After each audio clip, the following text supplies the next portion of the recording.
E eu queria, para falar um pouco da coalizão, né, e desse momento, convidar a Ana Cristina Rosa, que é assessora-chefe de comunicação do Tribunal Superior Eleitoral, que o Tribunal lançou, no dia 30 de agosto, o Plano de Enfrentamento à Desinformação com foco nas eleições 2020, que nada mais é do que uma coalizão de entidades de todos os setores, inclusive de partidos políticos, né, que estão aderindo a esse combate. Então, conta para a gente, Ana, como que o TSE está se organizando e como todos nós aqui podemos também aderir.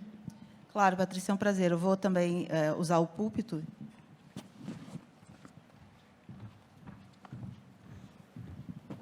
Bom dia a todos. Antes de tudo, eu gostaria de registrar que é um prazer e uma honra poder estar aqui falando para os senhores e compartilhando um pouco da minha experiência à frente da comunicação da Justiça Eleitoral e do que nós todos juntos na Justiça Eleitoral, com a parceria dos Tribunais Regionais Eleitorais, realizamos nas eleições de 2018 e estamos projetando daqui para frente. Eu agradeço o convite da NJ, especialmente na figura do seu presidente, Marcelo Reck, e vou dividir minha explanação aqui em 3 momentos. O que nós fizemos em 2018, o que nós estamos preparando, estamos fazendo neste momento, e o que nós estamos preparando para 2020. Bem, antes de tudo, eu começo fazendo um breve, mas breve mesmo, panorama das eleições gerais brasileiras de 2018, porque nós temos a maior eleição informatizada do mundo no Brasil. E essa eleição se dá nas condições mais diversas e até mesmo adversas, em alguns casos. Nós temos um país de dimensão continental, mais de 147 milhões de eleitores, tivemos um número enorme de candidatos e também de eleitores no exterior, mais de 500 mil pessoas, mais de meio milhão de pessoas puderam votar nas eleições gerais de 2018, estando no exterior, votar para presidente. E também temos uma gama enorme de candidatos, tivemos 28 mil candidatos, mais de 28 mil candidatos nas eleições gerais de 2018, e a projeção é de que esse volume de candidatos dobre para as eleições municipais de 2020. Bom, passando, então, já direto ao que interessa em relação ao que foi feito no ano passado. Aqui, essa imagem, só para mostrar e dar uma ilustrada no que quando eu quero me referir à diversidade e diversidade, essa é uma urna eletrônica chegando de barco por um dos afluentes do Amazonas, em uma comunidade ribeirinha. Bem, falando, então, das eleições de 2018 e do que nós encontramos, o desafio que a Justiça Eleitoral teve pela frente. A Justiça Eleitoral sempre gozou de muito prestígio junto à sociedade, de muita credibilidade. Era uma das instituições, sempre que se fazia pesquisa, que era apontada como uma das mais críveis, mais sérias. E esse cenário mudou um pouco em 2018, no que diz respeito especificamente à instituição, porque, embora nós estivéssemos esperando ataques, ou melhor, a disseminação de informação falsa, e aí eu me permito usar o termo fake news, que nós evoluímos, nós aprendemos também com os participantes aqui desse seminário e outras pessoas, e evoluímos, então. Mas, nesse momento, em 2018, a gente tratava ainda como fake news, e a gente esperava, acreditava que fosse se dar como vinha se dando sempre, desde que o mundo é mundo, desde que tem eleição, desde que existe política, mentira, graça, por aí. Mas, em 2018, nós enfrentamos uma disseminação maciça de conteúdo falso, falacioso, direcionado à instituição, direcionado à Justiça Eleitoral. E isso foi um fato novo. Bom, como fazer para enfrentar, então, essa questão? Na Justiça Eleitoral, a gente tem o entendimento de que mentira se enfrenta com a verdade. E, a partir daí, nós apostamos todos os nossos esforços no sentido de esclarecer as informações, os conteúdos falaciosos voltados contra a instituição. Então, partindo desse pressuposto de que mentira se enfrenta com a verdade, nós instituímos algumas ações. Uma delas foi a criação de um comitê de contra-informação no âmbito da Justiça Eleitoral. Nós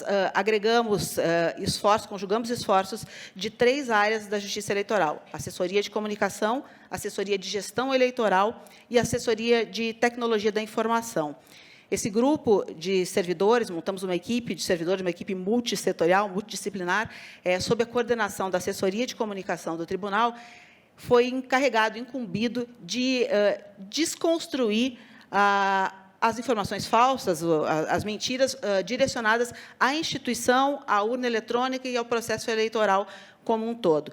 Então, nós criamos, a partir desses esforços, um portal para esclarecimento de informações, de conteúdos falsos direcionados à Justiça Eleitoral.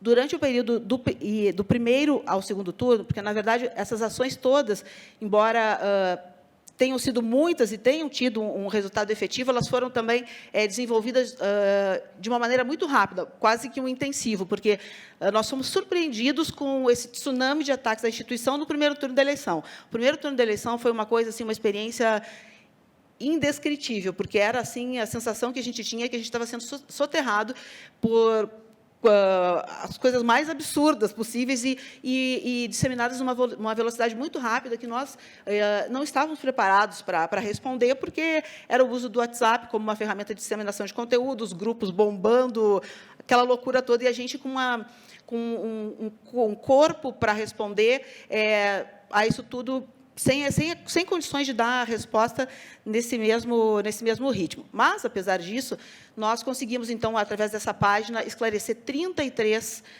fake news direcionadas à Justiça Eleitoral, ao processo de votação eletrônica e à urna eletrônica propriamente dita. Também, já naquele momento, em 2018, nós nos demos conta de que, não é possível uma instituição, seja ela qual for, sozinha, fazer frente e, muito menos, combater a questão da desinformação, a questão das fake news. Então, o que foi feito por parte da administração do Tribunal Superior Eleitoral?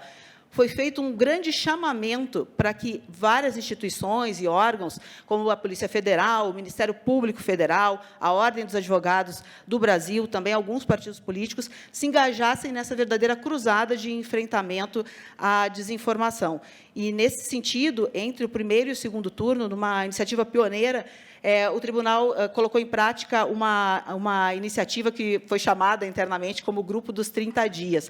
Esse grupo dos 30 dias se reunia todas as noites, às 19 horas, no gabinete da presidência do tribunal, para discutir o que aconteceu no dia, pensar em estratégias para o dia seguinte, fazer relatos das investigações, porque foram abertas investigações no que diz respeito à instituição, em relação aos ataques à urna, aos ataques aos ministros, e foi uma coisa bem interessante e bonita de se ver, porque nós conseguimos dar um pouco mais de celeridade a processos e procedimentos que são, por sua própria natureza, normalmente um pouco mais lentos. Nós também fizemos parcerias com as agências de checagem, e isso foi muito importante, se demonstrou muito importante. Na verdade, foram parcerias que começaram lá atrás, antes do processo de votação, propriamente dita, mas que tiveram a sua culminância em termos de efetividade durante o pleito entre o primeiro e o segundo turno, praticamente dito. Passar ali. Bom, o que nós fizemos em termos de comunicação para que a gente conseguisse responder na mesma moeda e usando os mesmos canais? O Tribunal Superior Eleitoral, a Justiça Eleitoral como um todo, está presente em praticamente todas as plataformas de redes sociais. Nós temos uma página oficial no Facebook, no Twitter, temos página no Instagram, temos canal no YouTube. E nós utilizamos essas ferramentas, esses canais, as redes sociais, a nosso favor, para disseminar conteúdo de interesse da sociedade brasileira. Nós também fizemos o uso positivo da tecnologia por meio de um bot, o bot do bem, como a gente chama. Nós conseguimos, através desse bot, esclarecer, em média, 130 mil questões por dia durante o primeiro e segundo turno. Foi uma coisa assim avassaladora. E que foi muito eficiente e eficaz, porque nenhum de nós, com a estrutura que tem, teria capacidade de responder isso tudo naquele espaço de tempo. E importante salientar que o bot ele é abastecido e todas as nossas ações são voltadas ao que diz respeito ao esclarecimento da desinformação voltada à instituição. Nós não temos a intenção, e não temos o fôlego também, para sair esclarecendo questões, mentiras, inverdades, direcionadas aos candidatos. essa questão relacionada aos candidatos, propriamente dita, ela é enfrentada no âmbito da Justiça Eleitoral, sob o ponto de vista da jurisdição. O tribunal tem que ser provocado, e aí, mediante a provocação, se manifesta. E também, nesse âmbito, eu queria fazer um registro que, em termos de resposta, ao longo do período de propaganda eleitoral, a Justiça Eleitoral também foi bastante célere. A gente tem dois momentos. Tem os processos que seguem, as investigações que seguem em andamento na Corte, mas o que dizia respeito à propaganda eleitoral, que tinha que ser resolvida naquele momento, senão não fazia mais nenhum sentido, a resposta também foi muito, muito rápida mesmo. Conseguimos dar respostas em tempo médio de 2 dias, e também, nesse caso, uma iniciativa pioneira foi colocada em prática. O tribunal, por meio do gabinete dos ministros substitutos, que ficaram incumbidos de fazer a análise da propaganda eleitoral, instituiu, entre o primeiro e o segundo turno também, a maior parte dessas ações novas, surgidas em 2018, se deu entre o primeiro e o segundo turno, porque a gente ficou numa posição de, meu Deus, e agora? Sabe, vamos ter que fazer alguma coisa para responder a isso aí. E uma dessas iniciativas foi a criação de uma espécie de ação de mediação e conciliação. Não existe conciliação na Justiça Eleitoral, mas houve uma inovação nesse sentido, porque todos os dias, antes da propaganda eleitoral, às 17 horas, os representantes, advogados das campanhas políticas, se dirigiam ao Tribunal Superior Eleitoral. Como era segundo turno, nós tínhamos representação de duas vertentes, e assistiam juntos à propaganda eleitoral daquele dia, antes da lei ao ar, e os ministros faziam apontamentos. Olha só, isso aqui vai dar problema por isso. Faziam a responsabilização, havia o encaminhamento nesse sentido, mas havia também um acordo de cavalheiros para que aquele tipo de prática que dava vez a uma manifestação, a uma ação por parte da Justiça Eleitoral, deixasse de ser colocado em prática na propaganda do dia seguinte, e etc.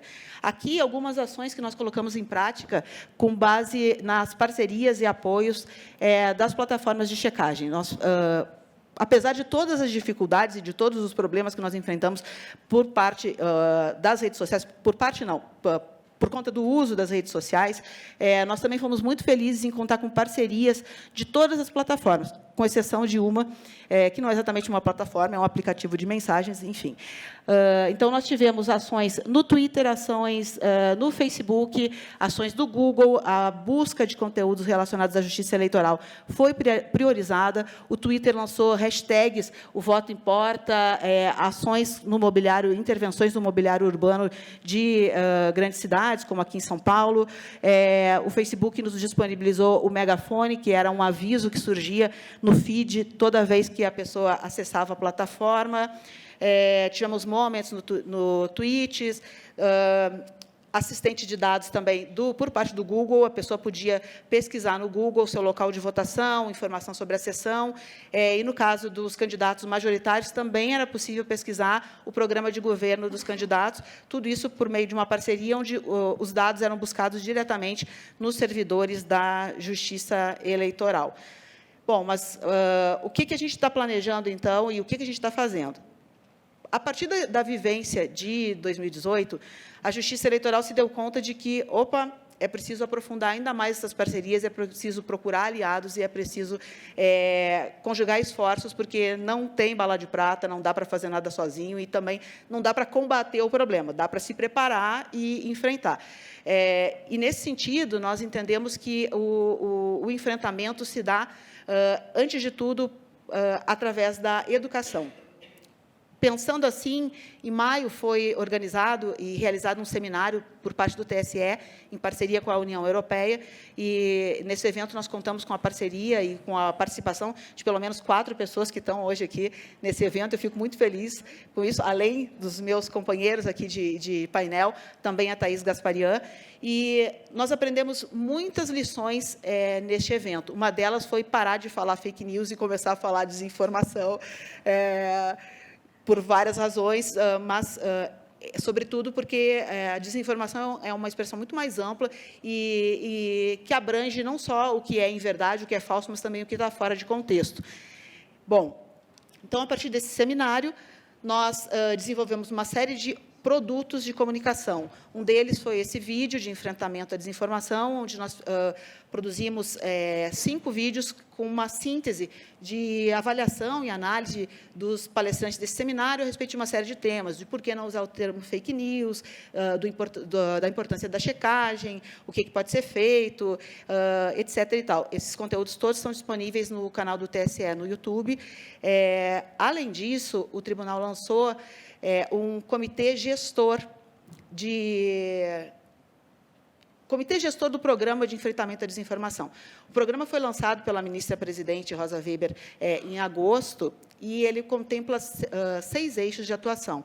2 deles são muito focados na questão da educação, alfabetização midiática, e também na questão da informação e desenvolvimento de conteúdos para que as pessoas tenham instrumentos para que façam checagens por elas mesmas. Coisas básicas, ninguém quer transformar ninguém em jornalista não profissional, não é isso, mas estimular as pessoas a desconfiarem, a não passarem adiante tudo que elas recebem, e dar ali um mínimo de ferramentas para que elas tenham, então, condições de identificar um conteúdo que não é verdadeiro. Recentemente, nós lançamos também uma série, ela será um vídeo por mês, com o mote de "Na dúvida, não compartilhe", onde a gente dá instruções e orientações simples, práticas, ali, para que as pessoas desconfiem e tenham aí ferramentas para checar algumas informações.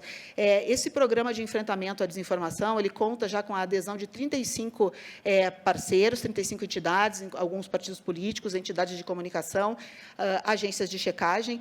Entre os nossos parceiros, a NJ é um desses parceiros que subscreveu esse documento e que já está nos ajudando a colocar em prática algumas iniciativas. Bem, para frente, o que a gente está projetando? Nós reunimos, na semana passada, começar a alinhar estratégias conjuntas com todos os tribunais regionais. Para nossa felicidade, todos os tribunais se fizeram presentes pelos seus assessores e alguns integrantes das assessorias de comunicação. Nós estamos elaborando uma série de conteúdos para tentar atingir o nosso público da melhor e mais ampla maneira possível. Uma delas é essa Palavras Cruzadas. Aí eu não tinha a imagem do documento em si, porque ele ainda não está pronto, mas a gente está elaborando, em parceria com a revista Coquetel, uma palavra cruzada de esclarecimento à desinformação, com foco no âmbito do processo eleitoral, trazendo dados sobre o processo eleitoral, o funcionamento da urna eletrônica, e nós acreditamos, a gente está bem esperançoso e animado com essa parceria, porque eles irão encartar esse nosso conteúdo nas revistas deles, e para um segmento específico, porque nós obtivemos informações de que as pessoas com um pouco mais de idade são as que mais compartilham conteúdos que recebem por meio de aplicativos de mensagem e que não são procedentes. Então, a ideia é fazer esse encarte voltado, direcionado para as revistinhas da Coquetel, que tem aí como alvo o público mais maduro. Nós também estamos em desenvolvimento com cursos de alfabetização midiática e de EAD sobre o funcionamento da justiça eleitoral. Isso não está pronto ainda, está em fase de desenvolvimento. Vamos ter campanhas no rádio, na TV, nas redes sociais, campanha no cinema. E, enfim, estamos procurando levar informação, nos preparar e preparar a sociedade brasileira no que diz respeito ao enfrentamento à desinformação no pleito de 2020, a partir do fornecimento de conteúdo correto, de informação de qualidade, referente ao processo eleitoral. De todas as lições aprendidas por nós da Justiça Eleitoral do ano passado para cá, eu acredito que a mais importante tenha sido de que não há uma instituição pública ou privada capaz de combater a desinformação sozinha. Não há bala de prata. É um fenômeno complexo, multidisciplinar, e se nós não conjugarmos esforços, não vamos conseguir fazer frente a esse problema, que sim, um inimigo da democracia. O Tribunal Superior Eleitoral tem a alcunha de Tribunal da Democracia, e, a partir desse ponto de vista e da importância da democracia para a sociedade brasileira, nós não poderíamos e não estamos parados. Enfrentar a desinformação é fortalecer a democracia. E nós contamos com o apoio dos nossos parceiros e da imprensa, já contamos e esperamos continuar contando ainda mais para conseguir aí fazer frente a este tsunami que já está entre nós e que não se tem, pelo menos no momento, uma perspectiva de melhora imediata. Quero fazer só mais um registro que, em relação aos checadores e ao Comprova, nós também contamos com uma parceria, um apoio muito intenso no dia da eleição, no segundo turno, né, Daniel? O Daniel criou um grupo de WhatsApp, do qual eu fazia parte, e o pessoal mandava, enfim, o que ia circulando de boato e tal, de notícia, de informação falsa em relação à justiça eleitoral, e a gente esclarecia ali, na hora, agilizava o esclarecimento, e também um registro de que, nessa página de esclarecimento de notícias falsas, a gente colocava o link para os conteúdos verificados, os conteúdos dos veículos de comunicação e das agências de checagem. Então, além da nossa explicação, da nossa informação, do nosso posicionamento, havia links, então, que remetiam para os esclarecimentos daquela questão por parte de outras instituições, de órgãos da imprensa. Eu queria